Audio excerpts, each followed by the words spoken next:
रविवार के दिन जिसको कैंसर जैसी बीमारी हो, लीवर किडनी की बीमारी हो, डायलिसिस चल रहा हो या बीपी ज्यादा ऊंचा नीचा हो रहा हो, तो रविवार के दिन जब सूर्य नारायण भगवान को अर्घ दो, रविवार के दिन जब सूर्य नारायण भगवान को अर्घ दो, और रविवार के दिन जब सूर्य नारायण भगवान को अर्घ दोगे तो उसी तांबे के लोटे को धोना मत, रख देना, और उसी तांबे के लोटे को रविवार को सूर्य को अर्घ देकर वही तांबे के लोटे में फिर पानी भर लेना, और सोमवार के दिन उसी तांबे के लोटे से शंकर जी को जाकर जल चढ़ा देना, और उस पानी को लाकर थोड़ा सा आचमन कर लेना। बीपी और शुगर लेवल में आना प्रारंभ हो जाएगा। 2-4 हफ्ते कर देखो। सूर्य नारायण भगवान को रविवार के दिन पूजा जाता है। वैसे तो नियम से रोज जल चढ़ना चाहिए, और अगर बीपी शुगर वाले हैं, आप रोज जल चढ़ा रहे हो तो रविवार सोमवार का ध्यान कर लेना। रविवार को चढ़ाए तो सोमवार को शिव जी को चढ़ाए, उसी तांबे के लोटे से, उसी पात्र से। अब एक बात सावधानी से सुनिएगा, शायद शिव महापुराण के माध्यम से अभी तक ये बात सामने नहीं आई, पर शिव पंचायत कथा में आ रही है।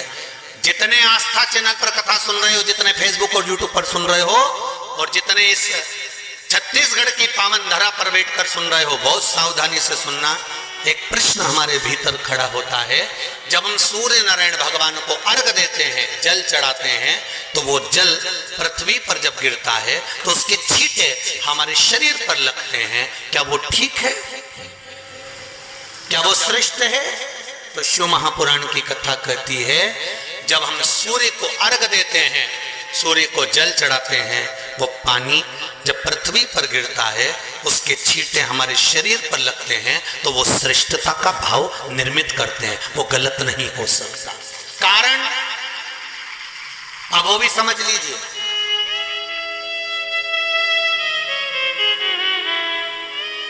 अब सूर्य नारायण भगवान को आप जल चढ़ा रहे हो तो छींटे नहीं लगे, उसके लिए क्या स्टूल पे चढ़ के चढ़ाओगे कि कुर्सी पे चढ़ के चढ़ाओगे? अरे बोलो तो सही। अब कई लोगों के दिमाग में यह बात भरा गई कि हम भगवान को जल चढ़ाते हैं, वो हमारे शरीर में छींटे लगते हैं, जमीन पे से पानी गिरता है, वो हमारे शरीर को छींटे लगते हैं, भगवान को अच्छा नहीं लगता होगा। कौन ने कहा? पहले तो उसको पकड़ के ला।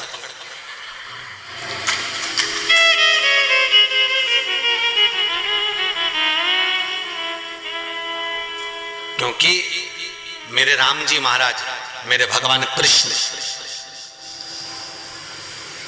बड़े बड़े संत, साधु, सन्यासी, तपस्वी, साधक, उपासक जितने भी हुए, जिन्होंने सूर्य की आराधना करी, इन्होंने टेबल पे चढ़कर या कुर्सी पे चढ़कर जल नहीं चढ़ाया, इन्होंने पृथ्वी पर खड़े होकर ही, क्योंकि पृथ्वी तत्व के देव हैं शिव।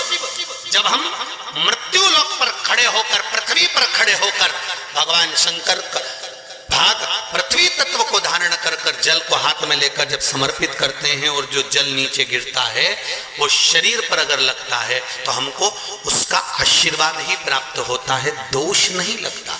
और लोगों ने इसको विपरीत कर दिया कि कौन ने विपरीत करा? कई लोगों ने इसको विपरीत कर दिया। कौन ने विपरीत करा? तो जो दूसरे धर्म के लोग होते हैं, जिनको हिंदू धर्म से नफरत होती है और जो हिंदू धर्म की पूजन, सेवा, अर्चना को समाप्त करना चाहते हैं, वो धीरे धीरे धीरे धीरे कहने लगे कि सूर्य को जल चढ़ाओगे तो शरीर में लगेगा, शरीर में लगेगा तो दोष लगेगा। इसको कह कहकर घर घर में सूर्य को जल चढ़ाना लोगों ने बंद कर दिया कि आप जल चढ़ाएंगे तो दोष लगेगा, शरीर पे छींटा लगेगा, शरीर को ऐसा लगेगा।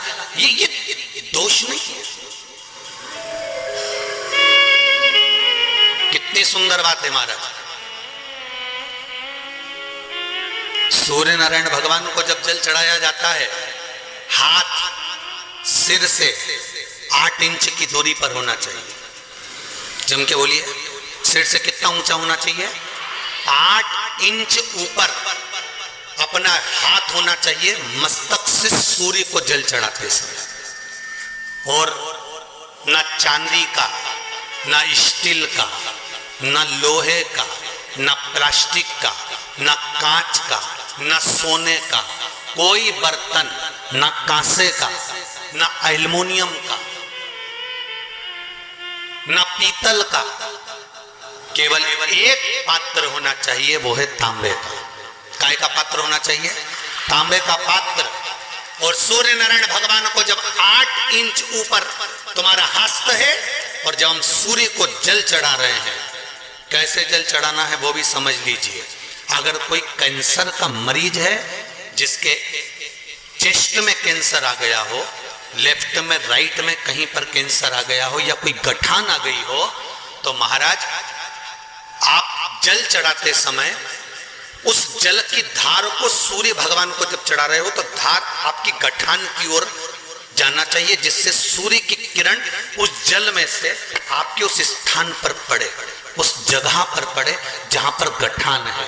महाराज आप लगातार जल तो चढ़ाना चालू करो, अच्छे अच्छे डॉक्टर फेल हो जाएंगे और कह देंगे गठान ठीक हो गया।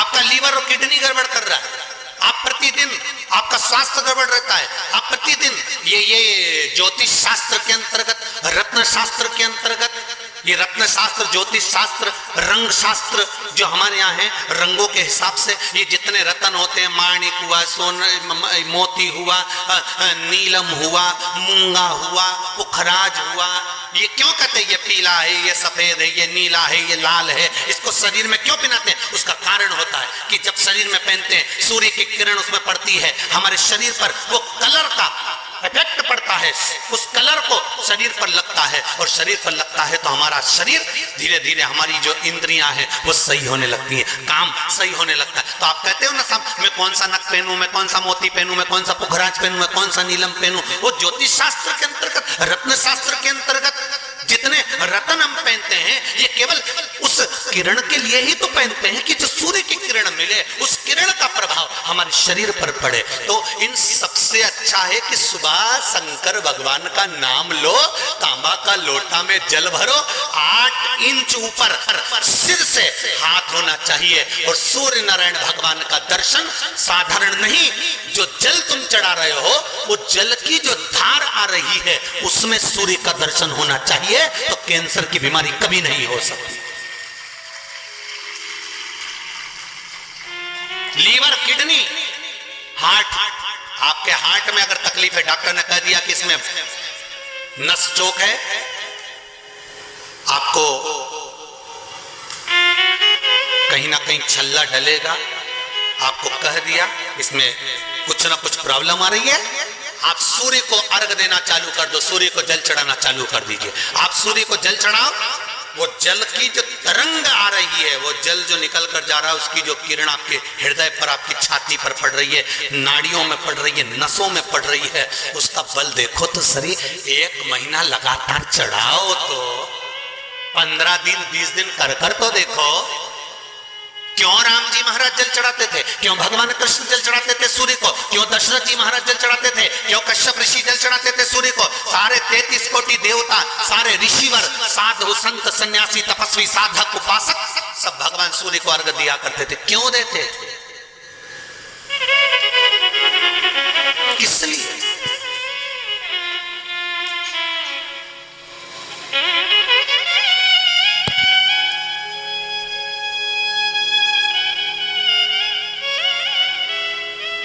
सूर्य नारायण भगवान को जल चढ़ाते समय आपके पंजों की एड़ी ऊंची नहीं होना चाहिए, ध्यान दीजिएगा। आपका पंजा पांव का पूरा की पूरा जमा होना चाहिए भूमि पर। हाथ कितने इंच ऊपर? 8 इंच ऊपर होना चाहिए। जल जो गिरे, सूर्य की किरण, सूर्य का दर्शन उस जल की रोशनी में करना चाहिए। क्या होगा उससे? जिस बच्चे को आंख में चश्मा लगा हो, मोटे से मोटा चश्मा लगा हो, छूट नहीं रहा हो, तो थोड़े दिन उसको सूर्य का अर्घ चढ़वाना चालू कर दो और जल में से सूर्य का दर्शन कराना चालू कर दो। सूर्य का दर्शन जल में से 2 महीना 2.5 महीना बहुत है, आंख की रोशनी बढ़ जाएगी, चश्मा हट जाएगा। आप कर देखिए। अब एक प्रश्न और खड़ा होता सूर्य को अर्घ देने। गुरुजी, पंचदेव पंचायत में सूर्य नारायण भगवान शंकर की पंचायत में हैं। सूर्य नारायण को हम फ्लैट में रहते हैं, हम फ्लैट के अंदर रहते हैं, तो हम फ्लैट में रहते हैं, हमारे यहाँ अगर छज्जा नहीं है, हमारे यहाँ जगह नहीं है, तो हम सूर्य को अर्घ कैसे दें? तो महाराज खिड़की तो होगी, अगर घर में फ्लैट में पानी ढुलेगा और आप लोग नहीं समेट सकते तो एक बाल्टी रख लो, एक पात्र रख लो, और सूर्य नारायण भगवान को अर्घ देकर रोशनी शरीर पर पड़ना चाहिए। जिंदगी में कभी कोई बड़ी बीमारी नहीं आ सकती। कितने लोग देते हैं सूर्य को अर्घ? जरा हाथ उठाओ। बहुत बढ़िया, बहुत जोरदार। पुरुष लोग भी देते हैं ना, चाहे बच्चे से बच्चा, बच्चों के हाथ में भी एक लोटा पानी पकड़ा।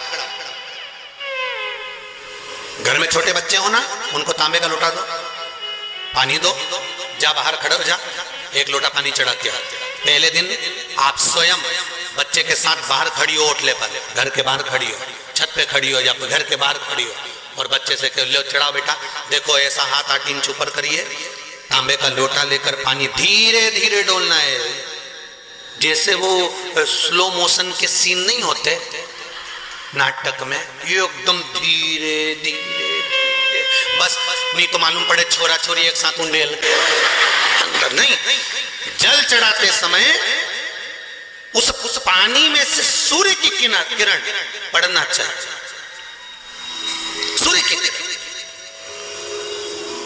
एक बात और कहना चाहूंगा, अगर आप लोग स्वीकार करेंगे तो, अगर कहीं आपको लगता हो कि बच्चा पढ़ने में कमजोर है, विद्या में कमजोर है, रिजल्ट अच्छा नहीं आ रहा, पढ़ने में कमजोर है, वो पढ़े, अपनी जगह पढ़े, वो कार्य करे, अपनी जगह करे, मेहनत करे, अपनी जगह करे।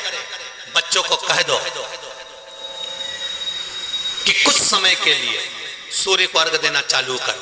सूर्य की किरण जहां पर ब्राह्मण या हिंदू धर्म का व्यक्ति मस्तक पर तिलक लगाता है, भुकुटियों के बीच में उस सूर्य की किरण इस भुकुटी के बीच पड़ना चाहिए, परंतु पानी कम से कम ना करते हुए स्लो मोशन में धीरे धीरे गिरना चाहिए, एकदम धीरे धीरे। तो यहाँ एक रेखा सूर्य की किरण से पड़ती है। चंद्रदेव का लड़का था, देखो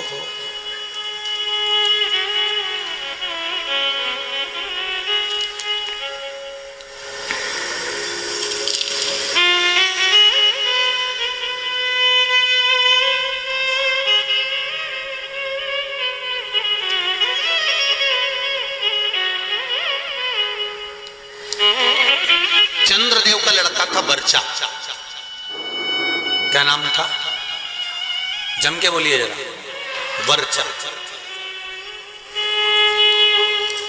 सुंदर प्रसंग है शिव पंचायत, शिव महापुराण का।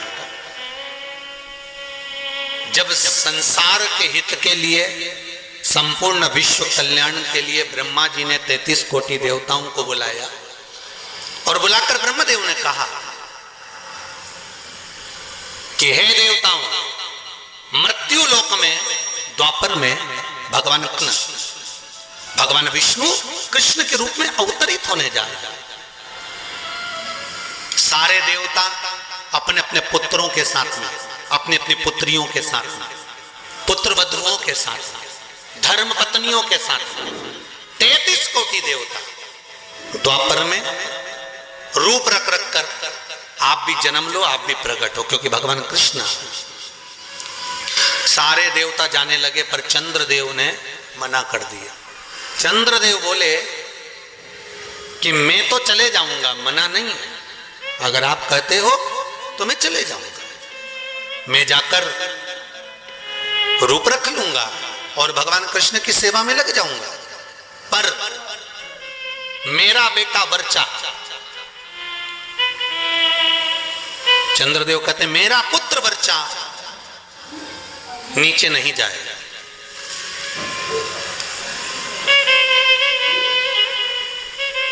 खूब समझाया देवताओं ने। देखिए, जब 33 कोटि देवता जा रहे हैं तो आप अपने पुत्र को क्यों नहीं भेजते?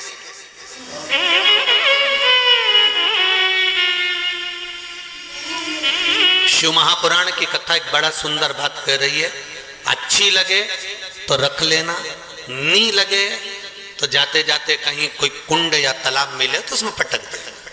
बात तो कहेंगे व्यासपीठ से, अच्छी लगे तो रखो। देवता कह रहे हैं चंद्रदेव वर्चा को, आपके पुत्र को आप मृत्युलोक में भेजो जनहित के कल्याण के लिए।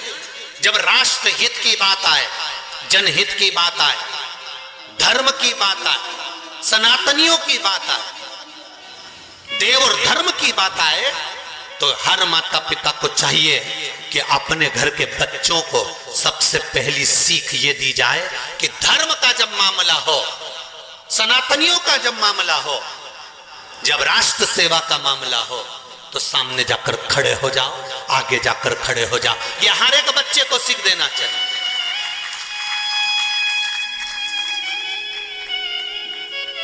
पर हम अपने बच्चों को सीख देते हैं, कहां जा रहा है? अरे मम्मी वो देखो जरा, भगवान के मंदिर में अनुष्ठान चल रहा है, साहू परिवार शिव महापुराण की कथा करवा रहा है, गांव में कथा हो रही है, गांव के अंतर्गत कार्यक्रम चल रहा है, संपूर्ण गांव का कार्य है, तुझे क्या करना जाकर? वो तो उनका काम है ना, चुप बैठ रहे। माता और पिता को चाहिए कि अगर हमारे गांव में अगर आए हैं इतने मेहमान, हमारे गांव में इतने लोग कब आएंगे साहब? ये तो शंकर की कृपा से शिव के रूप में आए हैं, कब आए? बल्कि घर के लोगों को ये चाहिए कि अपने बच्चों से कहे, तेरी परीक्षा हो गई, पढ़ाई हो गई, एग्जाम हो गए, रिजल्ट अपनी जगह आएगा।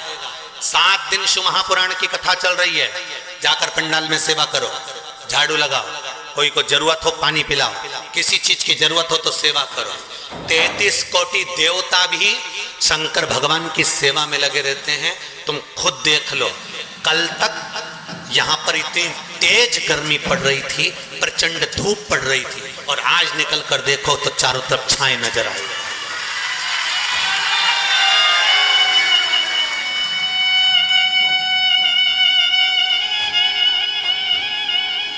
कार्यकर्ता कह रहे थे गुरुजी इतनी गर्मी, इतनी गर्मी, इतनी गर्मी, इतनी गर्मी कि कपड़े तक पसीने में नहा रहे हैं। अब बोलो गर्मी किस किस को लग रही है आज? जम के तो बोलो जरा, लग रही कहीं? सूर्य नारायण भगवान को भी शंकर जी ने कह दिया जरा छाता लगा ले थोड़ी देर के लिए, 3 घंटा कथा चल रही हो। ये शिव कृपा। और पूरे पंडाल में 2 बजे कथा चालू हुई है और 2 बजे से लेकर अभी जो भी टाइम हो 4:30 बजने वाली है, और उतनी देर में तुम देख लो पूरी जगह छांव ऐसी, सब दूर धूप पड़ रही है, और यहाँ पूरे पंडाल के आसपास ऐसा लग रहा है जैसे भगवान खुद हवा कर रहा, खुद कृपा कर रहा। तो ये शिव कृपा नहीं तो और क्या है? शिव दया नहीं तो और क्या?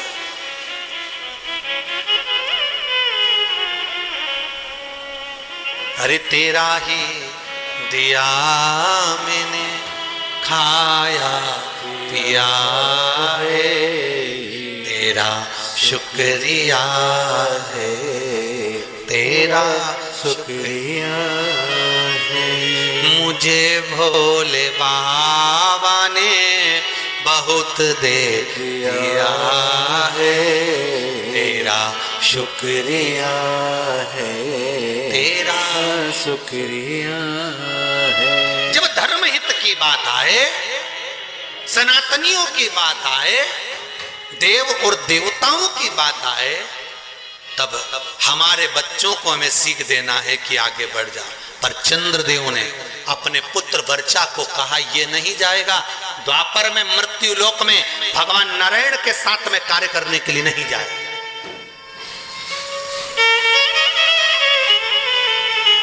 वर्चा को सूचना मिली, वर्चा को खबर मिली। कई लोगों के मन में एक प्रश्न आता है, भगवान कृष्ण पांडवों के साथ थे? बोलो तो थे ना? भगवान कृष्ण अगर पांडवों के साथ थे, भगवान कृष्ण को मालूम था अभिमन्यु चक्रव्यूह में फंस चुका है, भगवान कृष्ण चाहते सुदर्शन उठा के अभिमन्यु को बचा सकते थे, भगवान कृष्ण चाहते तो अभिमन्यु की रक्षा कर सकते थे, भगवान कृष्ण चाहते तो अभिमन्यु को बचा सकते थे, अभिमन्यु की रक्षा कर सकते थे। जब अर्जुन, नकुल, सहदेव, भीम, युधिष्ठिर, ये पांचों की रक्षा मेरे कृष्ण ने हर घड़ी, हर पल, हर क्षण करी, तो सुभद्रा का पुत्र है अभिमन्यु।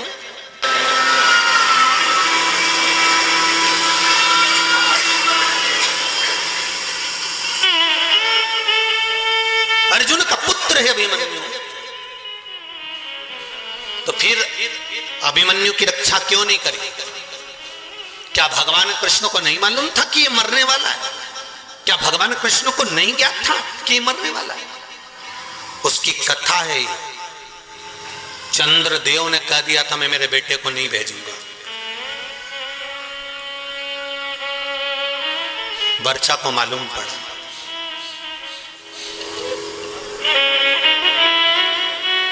और वर्षा को मालूम पड़ा कि मेरे पिता चंद्रदेव ने मना कर दिया है जनहित के कार्य के लिए, देवहित के कार्य के लिए। क्यों? क्योंकि पुत्र का मोह नहीं छूट रहा, पुत्र आसक्ति नहीं छूट रही। कई लोग आपसे पूछेंगे पूर्व समय में अभिमन्यु कौन था जिसकी रक्षा मेरे कृष्ण ने नहीं करी? पांडवों की रक्षा करी पर अभिमन्यु की रक्षा नहीं करी। लोग आपसे प्रश्न करेंगे, आपको उत्तर देना पड़ेगा। घर के छोटे बच्चे पूछेंगे मम्मी चक्रव्यूह में अभिमन्यु पड़ा था, महाभारत देखकर कहेंगे जब भगवान कृष्ण पांडवों के साथ थे तो अभिमन्यु की रक्षा क्यों नहीं करी? तो आपको बताना पड़ेगा कि अभिमन्यु पूर्व समय में चंद्र का पुत्र वर्षा था और इसकी रक्षा क्यों नहीं करी, वो भी कथा वर्णन कर रहे।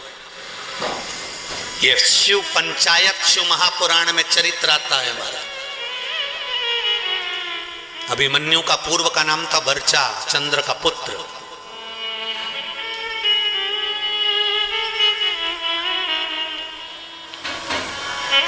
क्या कमी पड़ गई? क्यों नहीं करी?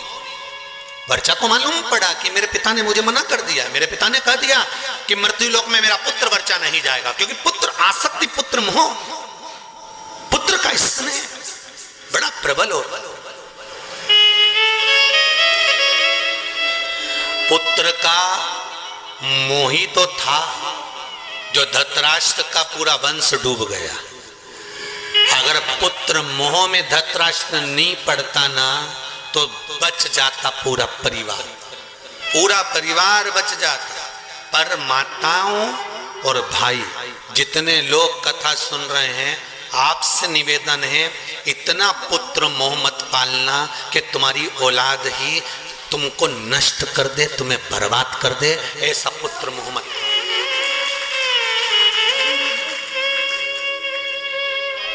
बहुत पुत्र मोह है आज के जमाने में, मेरा बेटा, मेरा बेटा, मेरा छोरा, मेरा छोरा, मेरा छोरा, और छोरा छोरा छोरा, और जब आई छबीली फिर काय का छोरा।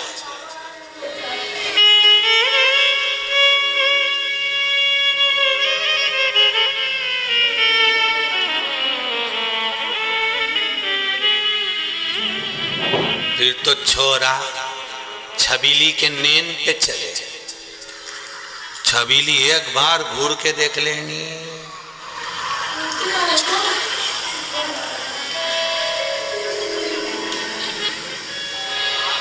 इतना बल।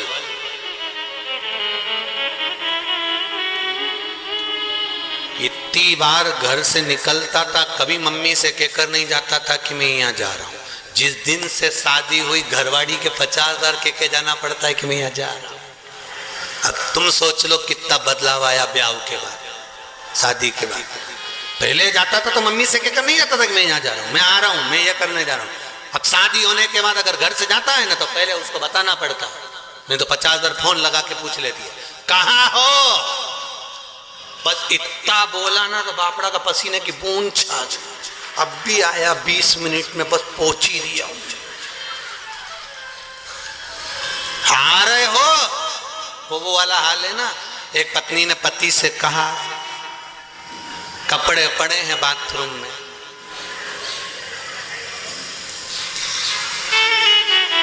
धो देना नहीं तो मैं धो दूंगी। समझदार पति था, समझ गया अगर कपड़े नहीं धोए तो ये अपने को, मतलब एक ही लाइन बोली उसने, जगदम्बा, बाथरूम में कपड़े पड़े हैं धो देना नहीं तो मैं धो दूंगी। अब उतने में समझदार पति समझ गया कि अपन को धोना जरूरी है, नहीं तो ये अपने को धो देगा। तो बेचारा नहाया बाद में, पहले बाने कपड़े ही धोया क्योंकि उसको मालूम था नहीं तो अपने धो देगी। ये निवेदन है आप सबसे, बच्चों को। वर्चा ने कहा अपने पिता चंद्र से कि आप पुत्र मोह में पड़े हो, पुत्र मोह की आसक्ति।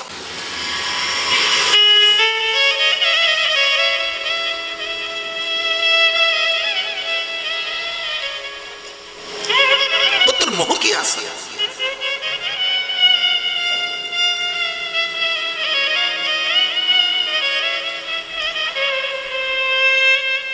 बेटा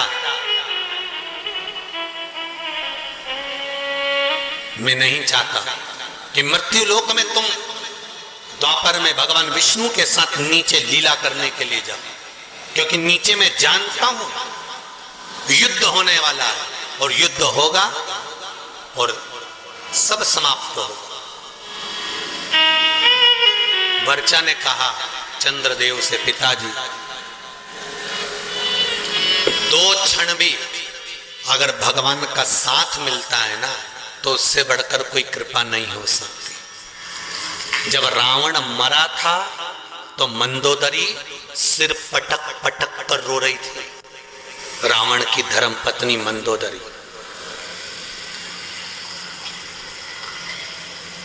तो भगवान राम ने मंदोदरी से जाकर कहा, मंदोदरी तुम राजमाता हो, मंदोदरी तुम लंका की राजमाता हो,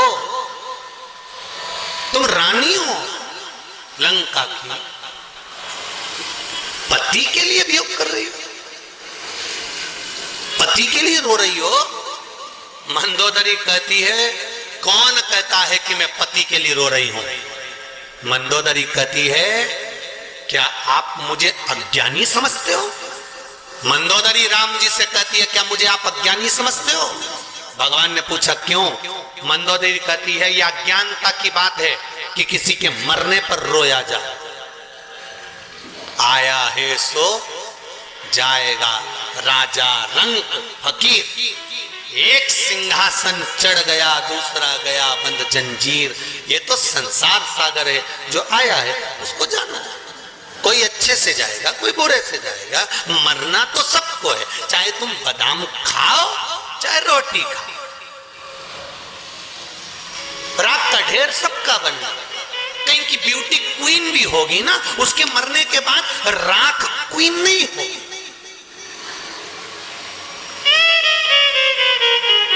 कहीं का बोल्ड भी होगा ना, बॉडी शॉडी बनाकर रखा होगा, खूब ढल्ले सल्ले बनाकर रखा होगा, खूब जोरदार बॉडी शॉडी बनाकर रखा होगा, खूब जोरदार उसने शरीर बनाकर रखा होगा, तो मरेगा तो भी राख का ढेर होगा। वो राख के ढेर में बॉडी नजर नहीं आएगी।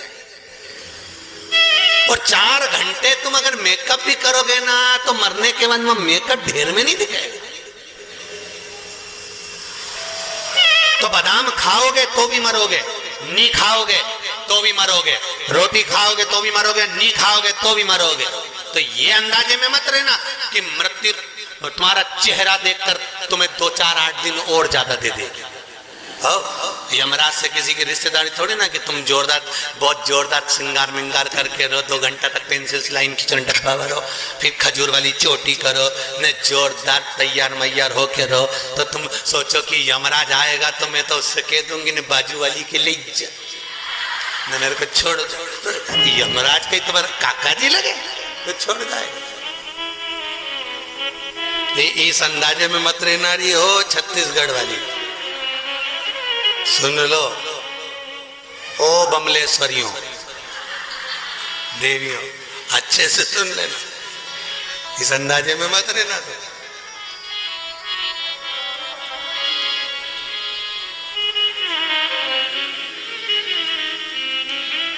अरे महाराज,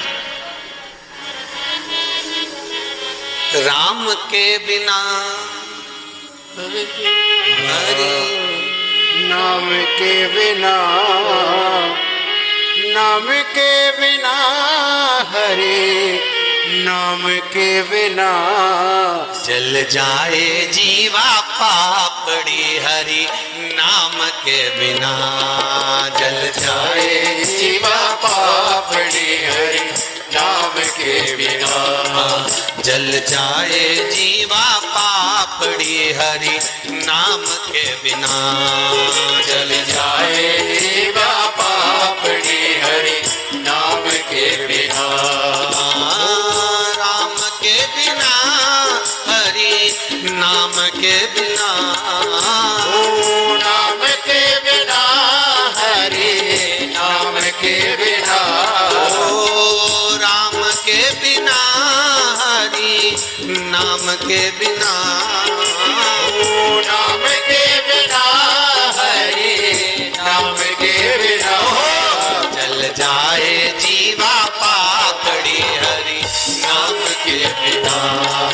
जल जाए जीवा पापड़ी हरि नाम के बिना।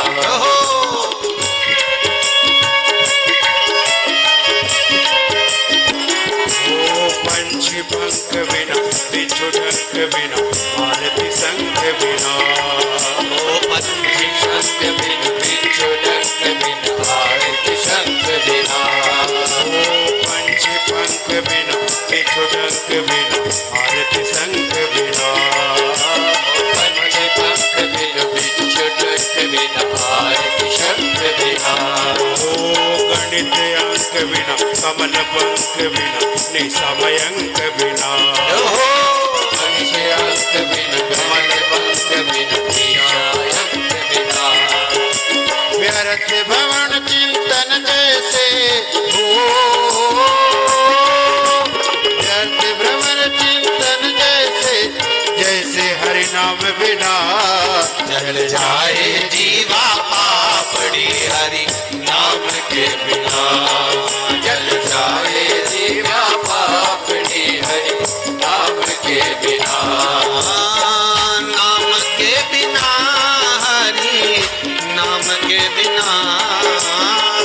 नाम के बिना हरि नाम के बिना। ओ नाम के बिना हरि नाम के बिना। ओ नाम के बिना हरि नाम के बिना। जल जाए जीवा पापड़ी हरि नाम के बिना। जल जाए जीवा पापड़ी हरि नाम के बिना। ओ जल जाए जीवा पापड़ी हरि नाम के बिना। जल जाए जीवा पापड़ी हरि नाम के बिना।